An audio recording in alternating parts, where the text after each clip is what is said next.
Yes, in conjunction with Blockchain Gaming World. It is the Soccerverse Show, episode number 3. How's it going, Yeah. number 1, son? You okay? Yeah, I'm okay. You had a good week?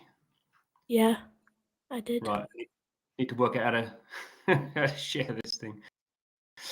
Right, let's. We're going to start with you. So always good to start with the how we've been getting on in the management part of the game. That's the wrong one. Let's try this one. So for those of us who need to know, remind us who these people are. What's this club? That's my club, Mjölby. Okay. For Sweden, the Sweden Division 1. Yeah. Where are you in Sweden? Where are you? What place? Yeah. 16th. The 16th. It's not in relegation, but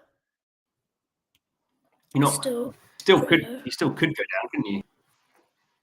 Yeah, I could go down, but I don't think I am. You're pretty confident. Yeah. Okay, good. All right. So I can't see the score because you're. Let me get rid of that one. It is 0-0. The score was 0-0. Score was 0-0. All right. Okay. Yeah. So talk us through that game. So I was actually playing a team in 5th. Okay. Yeah, I was playing a team in 5th. But my formation I played 5-3-2 counter-attacking. It was sort of a formation that I don't. Yeah, I played 5-3-2 counter. It's not a formation that I play It's not a formation that I normally play, but I just wanted to try it out and see how it was. But for information or match stats, they had 3% more possession, but they had 6 shots. I had 7 shots. I had 5 shots on target. They only had 1, so really I should have scored at least 1. So were you looking at how they played to choose that formation? Yeah. Okay. And what were they playing? 4-2-2-2. 4-2-2-2. Yeah. Which you don't think is a very good formation, do you? Let's have a look here. No, You're not very keen on that. No, because it's a good formation for central play, but it lacks players by the wings. Yeah. So really, I should have played a 3-4-3, but I played 5-3-2. But at least it wasn't a loss. That's good. No. And if you're playing a team that's higher than you, obviously you don't lose. You're pretty happy. Let's have a look. What else you were going? So you had a couple of substitutions. They didn't look like they had any subs. No. All the players that were rated 6 or 7, so no standout players either. Or their goalkeeper had an 8. Yeah, he was also one of the match. No injuries or suspensions. Yeah, I sort of agree with you. I think 4-2-2-2 is a bit of a nothing formation. I think I have used it a few times and just I just don't think. Yeah, I wouldn't use it very too often. If you're going defensive, maybe, but if you wouldn't go defensive because you've got this sort of, you can see you got your centre mid, which is good. If they were defensive centre mids, that would be okay, I think. If you did want to go defensive anyway, I still wouldn't recommend 4-2-2-2. No. I guess it might be a bit of a passing run because it's very central. You got two midfielders in the centre and 2 attackers, so maybe it's good for passing. I don't know. Okay, so we look like your next game is against Håkon, however you pronounce it. Don't give away how you're going to play it, but are you Do you want to win on that one, or are you happy with draws at this point of the season? You've lost a few, haven't you? I'm thinking to get. Thinking to not lose, try and get a draw or a win. So I make a bigger gap between my team and the team below me. So I'm pretty much safe. Safe, yeah. Because I'm also playing. I'm playing Stockholm, who is in second. So, all right. So I guess I go defensive against them, and I do know probably one of the most defensive formations is 5-4-1. One of the most defensive ones. So I'll probably play that, and I'll also play that against Malmo, probably, and try and win off penalties in the Swedish Cup final. Yeah, you've only got three. So you've got 5 games left, one of which is the Swedish Cup final on Monday, the 22nd of December against Malmo, which is the best team in the division, top of the league. So that'll be an exciting one. They did beat Stockholm 1-0 in the semi-final. So either way, I probably would have lost because they're the 2 best. Yeah, the 2 best, aren't they? Malmo and Stockholm. So you've got 4 league games left to survive. Let's go and have a quick look at where you are in the division. So yes, we'll look at the top. We have Malmo, who are they're on similar as Solna, 78 points. They've just got better goal difference. So they could do the double, couldn't they, Malmo? Yeah, they did win last season. Did they win the league and the cup last season? I'm not sure about the cup. I'll check now. Yeah, it was the same as before. Malmo in first, Stockholm in second for season 1. Need someone to come in and shake it up. Okay, so let's have a look. Where are you? There you go. I'll be number 16. You'll be doing well, really. Lost, win, loss, draw. But anyway, you stop the losses. Everyone else is losing as well. So at the moment, Trellingborg and Varberg and Gothenburg Blue, at least on my data pack, are going to be relegated. Although Belange might also it's only 1 point difference. So Belange look like their new manager is already timed out because he's gone yellow. Okay, so it's exciting into the season. Exciting for people who are trying to get promoted and obviously exciting in the other way for people who are going to get relegated. So let's have. We've done a thing on promotion, relegation teams, haven't we? Or promotion teams. Yeah, we'll do that in a minute. So let's have a look at talking of promotion. So my main team in Sweden is Jönköping, who are in Swedish Division 3, and I chose that because it makes me feel good when they win. So a lovely 2-5, 5-2 victory against another Malmo team. Obviously Malmo, big city in Sweden, relatively big cities. There are lots of teams there. So they've not. I'm going against no manager, so that's pretty straightforward. So no manager means they play 4. Oh, interesting. I normally play 4-4-2. In this one, they're playing 4-3-3 normal, and I was playing 4-3-3 passing. Yeah, the AI chooses 4-4-2 normal, 4-3-3 passing, or 4-5-1 normal. I think those are the three formations that the AI do. Okay, didn't know that. Sure. The AI is better than I thought. So we can see here the team setups, and I had I've been struggling with some of my better players have been injured, so they've come back now. So my centre midfield guy who's captain there, he's back, and also Ian Sabria, who I mention every week, who scored 4 goals, 10 out of 10. Yes, man of the match. So those 2 are on loan from my main team, Bolton in the UK. So you can have 2 loan players out. So that's not against the rules of the game. And in Sevilla is a 70 rated young striker out of Brazil who I've got yeah, we'll see what might he may be. The agent may want him to go to another club, I think. But anyway, we'll see how we get on. So yeah, we can look at the how it went. So I had 65% possession and 28 shots, 14 on target. So obviously I've got a much better team than anyone else in that division. Although it's sort of funny to say, I'm pretty sure I will get promoted, but it's not guaranteed. So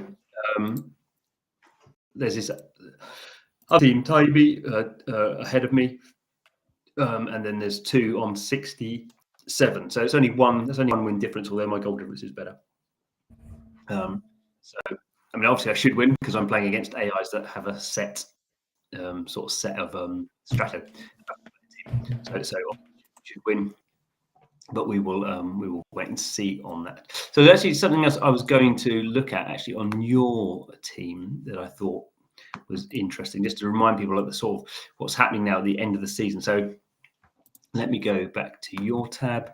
So I notice you've been a good man, and you have been going through your contracts. So tell us why you've been going through your contracts and getting people signed up. So some players in a team, they have a contract length. Well, all players. All players do have a contract length, and I think if you're the agent of one of a player, I think you can change contracts for a player to how long you want it. And as the manager of a team, I think you can renew someone's contract, but that only makes it a contract for 2 seasons, and you can just renew it again and keep on doing that. So you keep them at your team, or you can just let them go down to 1 if you don't want them in your team because no one wants to buy them from the transfer market. But the reason I have been renewing them is so that my players don't go onto the free bench in the transfer market, because then other teams can just come and bid for them straight away, and I don't get to keep them. So that's why normally towards the end of the season is when most people and me renew all their players' contracts. So that's what I've been doing. Yes, it's a bit of a shock at the end of last season for people who weren't aware of it, like me. When if your player's contract obviously runs down, as in the real world, if your player's contract runs down, then they just leave your club and go on to this free bench, and the free bench is basically means anyone can in and basically buy them as a transfer market, and generally the prices are sort of cheaper there. But some of the players are actually sort of pretty good. So certainly for my young chirping team, some of these players, are sort of are a good rated. For your Mjolby team, I guess none of these would be very useful because they're just not high enough. But it is one of those things where there are definitely some players that you want to keep, and so you want to make sure their contract lengths are. You want to make sure they're under contract. You can have also the issue where if their ratings going to go up, then their wages will go up, and so some people. I don't know if it doesn't count as a banning situation, but there is some discussion about some agents keep their players at their own clubs and give them very long contracts at low wages, or you can also bizarrely do it at high wages to sort of manipulate the payouts that you get. So there is a bit of an interesting sort of a arbitrage situation going on with players' wages and contract lengths. But basically, you do want to check at the end of the season. You want to check that your good players are still under contract for more than a year, because the season ends at the last game, sort of Christmas Eve, I think, isn't it? Maybe some of the cup games go on a bit later. But basically, at the end of the year, the season will end, and the season will start again in the start of January. and all the players and everything will all sort of move over, and everyone will also get their 7. You get 7 transfers in and out of a club any season, so people start, being quite active in the transfer market. What do you want to get in the transfer market? Is there any particular sort of type of player you're after at the moment? Not really. I did actually just transfer a player out. He was 23 years old, 75 rated, and he played for a team in Italy Division 2. That team is actually being promoted to Division 1 this season. But I bought them to see how they would do in Year B. Okay. But on the transfer market, most players, they're high rated. There are quite a few high rated players, but either they're going down by a lot, or not a lot, but they're going down like 6, and for like, say, Real Madrid, an 82 rated and an 88 rated players, probably quite a big difference. Or some other teams like Manchester City or Arsenal, anything like that. Or they're either really old, so they would start going down by quite a lot, or managers just sell them for a really high price, for their maximum price. Like there's this guy here I'm looking at, 87 rated, Real Madrid, 28 years old. His value is 18 million, but his minimum bid is 65 million. So there's a big difference. And his maximum bid is 65 million. So anyone who bids gets him straight away. But not many teams have the luxury of 65,000 finance in their club. So only a few teams would want to bid him. So. So let's move on to we've talked a bit about player rating. So it's good to go on, and what we're looking at, a player at any one time has a rating, and that rating changes at the end of the season as well. But you can go to this website, the player database website, soccerratings.org, and you can see their current rating and then their projected rating at the end of the season. This sort of goes up and down. So it's not, if someone's projected until it's actually the end of the season, you don't know what's going to happen. But you can sort of see here. So I guess these are the top rated players in the game at the moment. We can see how they're going to change. So Rodri is going to go down from 98 to 95. I guess because he's not been playing. He's been injured. So he's going down. And obviously, as you can imagine, there a lot of activity happens around players who are going up a lot and sometimes going down a lot as well. But here, Alex Garrido is up 33. That's pretty incredible. So I don't know where he is in the real world. And then this club, I don't know who they are. Anyway, probably someone's come and bought him all up because he's going to become massively more valuable. It's Capone, I think, that's bought all of him and selling influence on him for quite a lot, like 0.06, when he was 0.023 or something. Okay, I thought he first was, and then. Yeah, that's what some of the some of the big players in the game are all over this sort of stuff, and they're looking at the price of the players, and if they got enough SVC, the in-game currency, they buy them all up, and then they resell them at a higher price, and that's how they get their sort of markup. So most of these, there's no point checking these guys out because people have already done this a long time ago. Pogba's an interesting one. Obviously, again, he's someone who wasn't playing. He was out for a drugs ban. And now started playing up by 27. So, at some point, people can sort of see what's happening in the real world and sort of try and sort of guess this sort of stuff. But a lot of these players, not particularly famous players, I don't think, are they? They've just maybe not been playing for a while, and then they've moved clubs or something. So they're getting rated up because they've gone to a club, and every club has a rating, and every player in that club has to have that minimum rating. So that's often where you get a lot of this sort of stuff going on. And I guess we should mention at this point, sort of the big news from Soccerverse was it's signed a deal with Fifpro. So Fifpro is sort of the union for professional football players around their name and likeness rights. So often games will get a Fifpro license to be able to say that they have the official rights to use the names of players. So 65,000 player likenesses, most of the big leagues, but it's not actually all the leagues. It's not Spain. Spain, Germany, and Brazil are the big ones that are missing. So, but it just means if you, when you play Soccerverse and you use these packs, now you will get a sort of there'll be fewer of these sort of players without any names or without any pictures.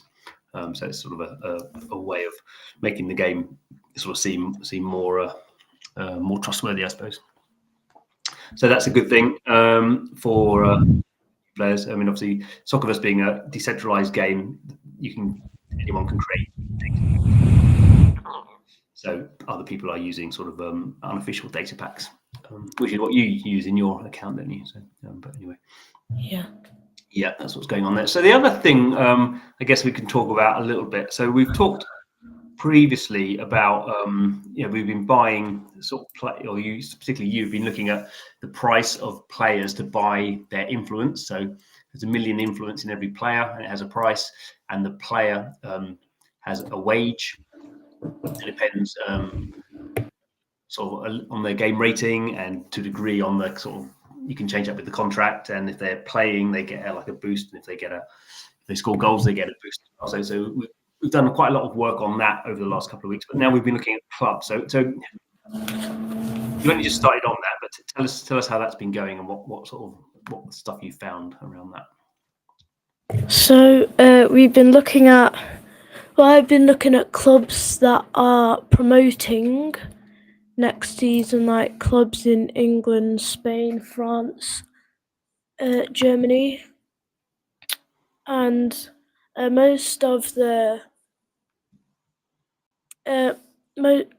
good buys or good valued clubs are found in England. I found one club, if I can find it. Division 6. Where is it? Anyway, there was, here it is. Chorley in Division 7 England. Looks like they're going to be promoted next season to Division 6. And I bought some influence in Chorley for 0.5 per influence. So I bought 160 influence in Chorley, and that was the only influence that was actually being sold. So now I'm selling it for a higher price, hoping to make SVC left. And they are also being promoted next.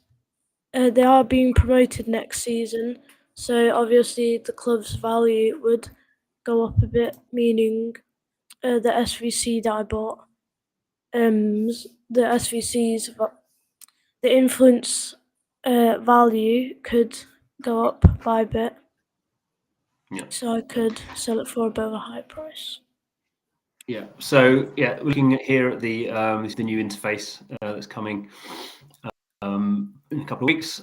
So we can see here on latest trades, it's interesting that the trades now are shifting towards clubs now. Your trade's not on there, but Protagonist, the biggest account in the game, is obviously looking at this stuff as well. So when a club gets promoted, or when a club sort of wins the league, it gets a bigger payout. So you'll pay out, like in the real world, you'll pay out to the club, depends on your position in the league. And then obviously if you get promoted, you're going to a league where you're going to get more, even if you're at the bottom. I think if you're at the top of sort of League 2, 3, and the bottom of League 2 gets more. And certainly there is some interesting stuff around some of these clubs, like you mentioned, Chorley, which is owned by one of the game developers. They're very low clubs. So there's 10 leagues in the UK, and some I'm not quite sure if Chorley have said this, but some people have actually said it, like Sutton.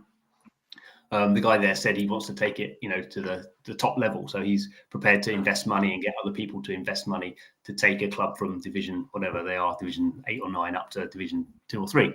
So obviously over that period, if they do that, then the influence in that club will become much more valuable, because the club's going to be earning more in-game SVC. So by definition, if you hold, one influence is going to be sort of giving you more SVC over time. So you're right to say you can buy that influence now and then sell it, also put it on sales, that someone will come and buy it because it is actually worth more. So it's interesting that Protagonist is obviously looking at, he's bought some in Wimbledon and in Sutton, that club we were talking about. Yep. And there's a bit of it's interesting, because I think with players it's sort of a bit more straightforward, because you sort of look at what they're doing in the real world and you sort of make a decision on whether you like the players. So I've in the past spoken about, I've bought a lot of Elliot Anderson, the Nottingham Forest defensive midfield player, because I think he's brilliant. I saw a stat actually the other day that he's, I think, the most interceptions in the Premier League this season, over 100. He's a really young guy, and now people are saying, Man United are going to come in and buy him, because obviously they really need a young defensive midfield player. I'll see if that happens, but in general, you sort of think what they're doing in the real world is going to have some impact in Soccerverse as a game. The club thing is different, because the club thing is obviously nothing to do. Liverpool in Soccerverse, nothing to do with Liverpool in the real world. Whatever Liverpool do in the real world is irrelevant to how they're managed, how Soccerverse is managed, how their team is managed in Soccerverse. Same thing with Mjölby in Sweden, are top of the division, aren't they, in the real world? Yeah, they're in first, and Göteborg Green are actually in third. Whereas in Soccerverse they're in 5th in Division 2. So yeah.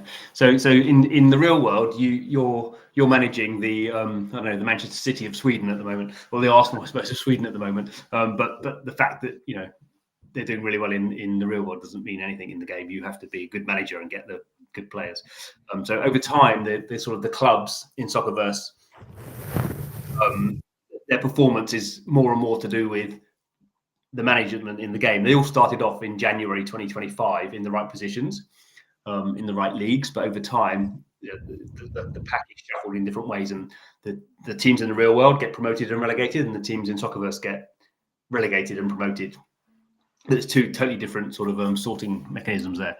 But that also means that for people who are playing Soccerverse, when you get to know some of the accounts, like Protagonist is the biggest one, and get to know some of the other ones. Click on some.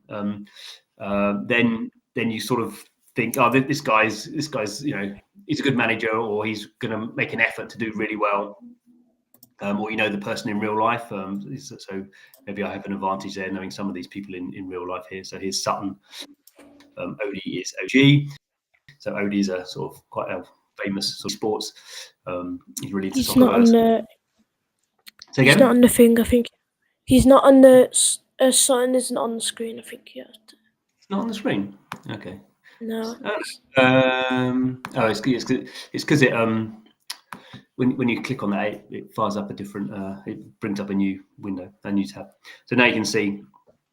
So here's Odie. Odie is OG. So he's in Division 6, and he's going to go up to Division 5, and he's got 93 points. He was the one who actually bought. I'm trying to think who he bought. He bought. Did he buy Drogba? No, he bought Ronaldo, didn't he? He had Ronaldo and in his team he had a load of. Did he have not Bracaris Jr.? Let's have a look. I'll find it. He's got Ronaldo, and he bought some other sort of famous players. Maybe he's moved some around. What is Ronaldo rated now, anyway? 86. 86, yeah. So he's got a really good team, and he's prepared to sort of spend money to get good players in. So he's got a team that's better than mine anyway. So people are obviously going to buy sort of Sutton. You can see in terms of his top influencers, he's got Protagonist, the main account in the game. Then Odie's got some, and then Nick X, the streamer's got some. Snailbrain's got some. Snouse has got. These are all really well-known people in the game, and they've all got influence in this club because they all expect this influence to be this club to be worth a lot more. And he's got a balance of 10 million as well, so that's pretty cool. So imagine you'll go up to Division. What do you think? Probably sort of easy 3. I think he could peak at Division 2, but I think he might sit somewhere around Division 4 or 3. I don't think. I mean, I'm in Division 3 with Bolton. It's not a super hardcore. I think for the what he can get, and he can probably get some good people on loan as well. And he's just won. I mean, his goals are 126, and he's only lost 1 game. So he's he's just won 30. So he's definitely gonna go up a few seasons. Yeah. So I should say that one of the interesting things about Soccerverse, let's go to Sutton here actually, is that I can do it. Is that there's sort of 2 ways of buying influence in clubs. So let's share this. So the first way of doing it is by packs. So you go and you would go to the shop here, and you would find Sutton, and you buy a pack, and you would get some Sutton influence, and you would get some other teams as well. It's sort of a bit mixed up to make sure people aren't just buying their own clubs, but they're by getting influence in other clubs. But then you can also buy and sell. If you own influence, you can sell it on this effectively on this like little decentralized exchange. So you can see here, if you want to buy influence in Sutton, the only stuff on sale is for 3.97. There's 1,000 there, or 3.98, 4,340. That's what if you want to come in and buy it directly, not through the packs, you can do that here. And in green we have, this is what people want to buy at. So this is sort of these are ridiculous prices.